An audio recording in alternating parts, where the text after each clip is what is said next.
दोस्तों नमस्कार। इस समय हम जंतर मंतर में मौजूद हैं और यहाँ जो धरना प्रदर्शन चल रहा है इसके बारे में पूछते हैं सर से।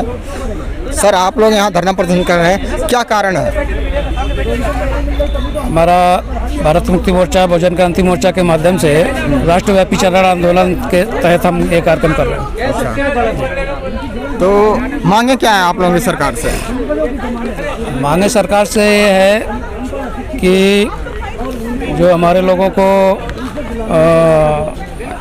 अन्याय अत्याचार होता है उनके साथ में, उसके विरोध में सारे हमारे मुद्दे हैं। अच्छा, पहले तो एक मुद्दा है ये ईवीएम का आरएसएस बीजेपी का इस्तेमाल करती है। इसके बारे में बताइए।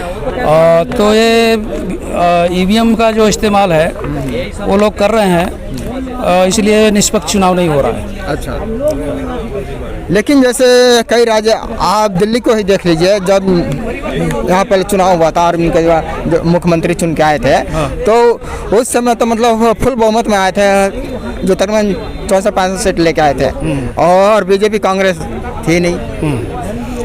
तो ऐसा है, जहाँ पर उनको अपने सुविधा के अनुसार होता है वो ऐसा कार्य कर लेते हैं कि वो जहाँ ज़रूरत पड़े तो अरविंद केजरीवाल को जितवा देंगे या जहाँ ज़रूरत पड़े कांग्रेस को जितवा देंगे। अच्छा, या कहीं अगर ऐसा भी लगे कि नहीं यहाँ हमें बहुजन को जितवाना चाहिए तो वो भी कर लेंगे। और जैसा भी ताज़ा मामला देखा जाए पंजाब का, वहाँ पे भी आम आदमी की सरकार बनी है। अगर ईवीएम बेवफा है तो सरकार नहीं बननी चाहिए।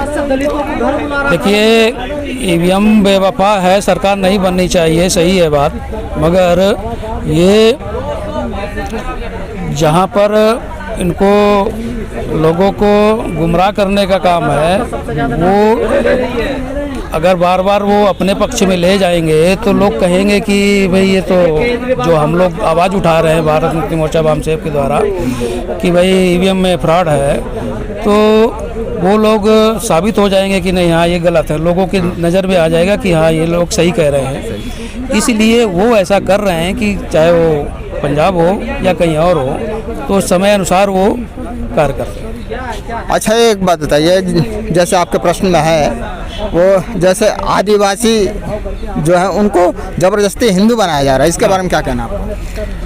आदिवासियों को ज़बरदस्ती हिंदू बनाए जाने का कारण ये है कि जो उनके कार्यक्रम है उनके ना किए करने दिए जाना या उनकी जल जंगल ज़मीन से बेदखल करना, और उनको अगर वो अधिकार चाहते हैं तो जो सरकार चाहती है उनके हिसाब से वो कार्यक्रम करना।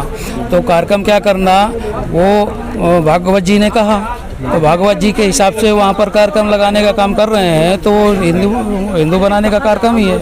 ऐसे ही ओबीसी को हिंदू बनाने का कार्यक्रम है। तो ये हिंदू ज़बरदस्ती बनाने का मतलब, जैसे अभी 22 प्रतिज्ञाओं पर विरोध हो रहा है, तो उनका ये कहना है कि ये तो हिंदू ही थे तो हिंदू ही बने रहो, तो ये ज़बरदस्ती हिंदू बनाने का मामला हो गया। भाई हमारी स्वतंत्रता है, संविधान ने स्वतंत्रता दिया है किसी भी धर्म को अपनाने का, तो 22 प्रतिज्ञाओं के साथ बौद्ध धर्म अपनाया, अगर बौद्ध धर्म अपनाया तो ये हमारी संवैधानिक स्वतंत्रता के आधार हमने किया अगर, तो उस पर उनको ऐतराज़ नहीं होना चाहिए। तो इस मामले में जैसे और भी प्रश्न, दूसरा प्रश्न कौन सा आपका जो बता रहे थे?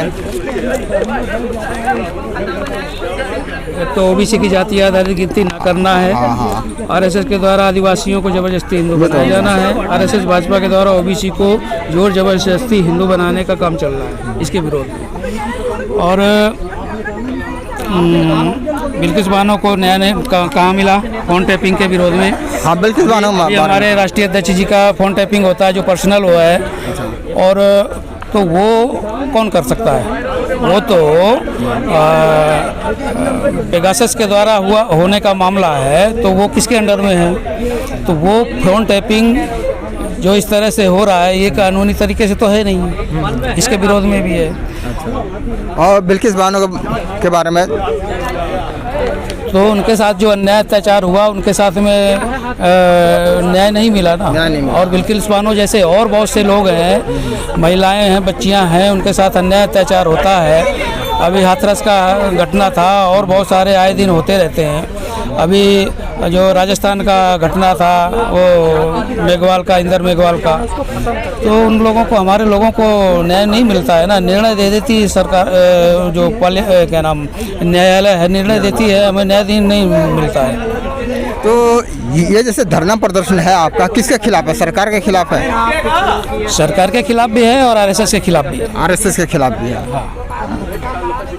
एक मिनट जरा दिखाइए इसके बारे में। मैंने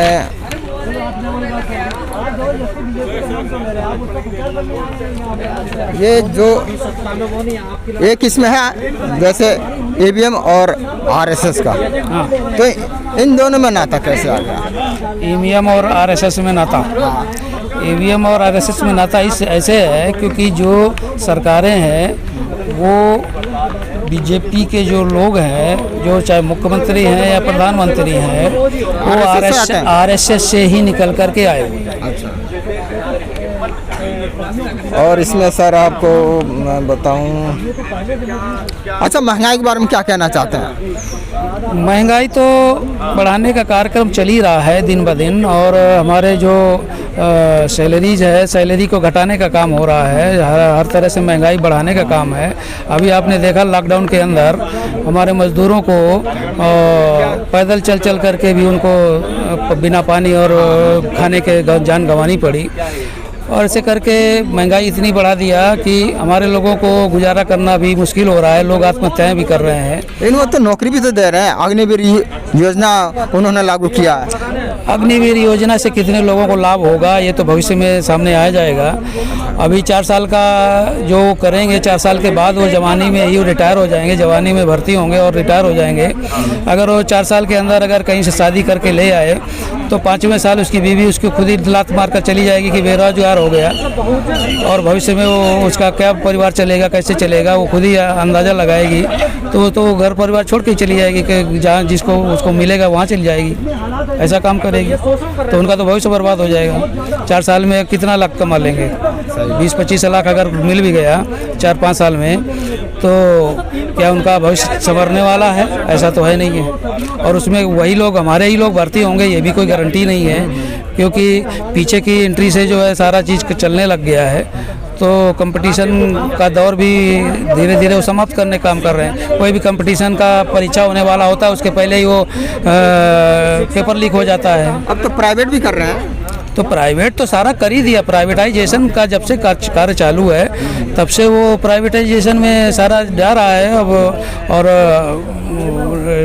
प्राइवेट सेक्टर में हमारे को कोई आरक्षण तो है नहीं है। प्राइवेट में कोई आरक्षण नहीं है, तो हमारे हक अधिकारों को मारने का काम कर। तो आखिर में क्या संदेश देना चाहते हैं? हम संदेश यही देना चाहते हैं कि हमारे लोगों को एक साथ काम करना पड़ेगा। जैसे वही यूनाइटेड हैं, यूनाइट होकर काम कर रहे हैं, ऐसे ही हमारे बहुजन मूल निवासी समाज के 85% समाज के लोगों को, संगठनों को एक मंच पर रह कर के काम करना होगा। कॉमन मिनिमम प्रोग्राम के तहत हम लोगों को एक मंच पर आना होगा, तभी ये इस ब्राह्मणवाद से छुटकारा हम पा सकते हैं, गुलामी से छुटकारा पा सकते हैं, आज़ाद हो सकते हैं। और यही मेरा कहना है। एक बार और अपना शुभ नाम बता दीजिए। रमाकांत। तो देखिए दोस्तों, रमाकांत जी से बात हुई, और आप देखते रहिए D7 तक, अबरार अंसारी के साथ, D7 तक, जंतर मंतर, दिल्ली।